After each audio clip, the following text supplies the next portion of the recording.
Apple iPhone SE. With a 4-year gap between the 2020 iPhone SE and the previous one, Apple packed its latest budget phone with a bunch of upgrades. That includes wireless charging, better camera specs and water resistance.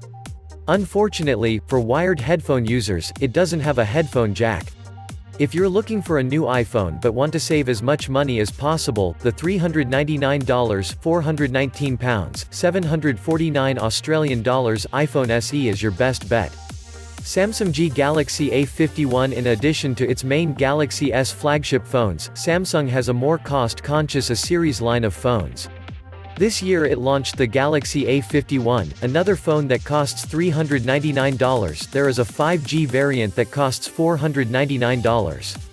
The device has 4 cameras, an in-screen fingerprint reader and expandable memory. Google Pixel 3a XL. Google's Pixel 3a XL has everything you like about the Pixel 3a, which is also on this list, but in a larger package. It has a 6-inch OLED screen compared to the Pixel 3a's 5.6-inch screen. Both phones, however, have a headphone jack and keep the same amazing night sight camera from the original Pixel 3, which can shoot great photos in the dark. Daytime photos and video recording look amazing, too. The device is compatible with all the major US phone carriers as well. The bigger counterpart also features a larger 3700 mAh battery. Motorola Moto G Stylus. If you're looking for a cheaper Note 10 alternative, the $300 Moto G Stylus features a stylus that you can store inside the phone along with built-in Notes app to help with productivity. The phone also features triple rear cameras, 128GB of storage and a robust 4000 mAh battery.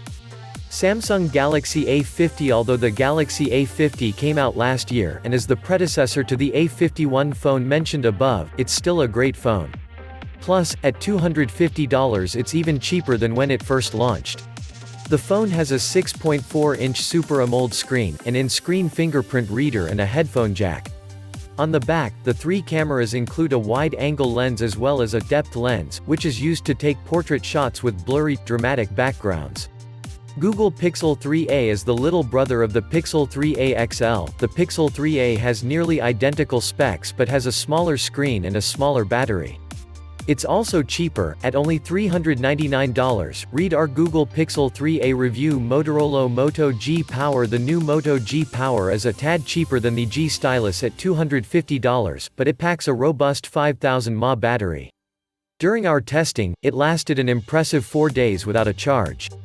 The phone has 3 rear cameras, one of which is a macro lens, a 6.4-inch display and expandable memory. Motorola Moto Z4. The Moto Z4 launched in May 2019 without much fanfare, despite the fact that it's one of the earliest phones that can connect to 5G. It works with a Moto Mod modular accessory, which attaches to the back of the smartphone using magnetic pins. The phone is $499 and the mod costs extra, but even with the additional costs, the Z4 is one of the cheaper 5G phones available now. Samsung Galaxy S9. It's been 2 years since its launch, but the Galaxy S9 is still a phone worthy of consideration. Discounted at about $450 from online retailers, the phone is water resistant, has wireless charging, expandable storage and a headphone jack. Plus, its curved OLED display screen lends the phone a modern-day look that still endures. Motorola Moto G7. The Moto G7 may not be as cheap as its G7 Play counterpart, but at $300, it's still a good deal. Though its single speaker doesn't offer the greatest sound, and it takes mediocre low-light photos and video, the Moto G7 has a rear dual-camera setup, an enduring battery life and a sleek design. It also charges quickly, which is useful when you need to juice up while on the go.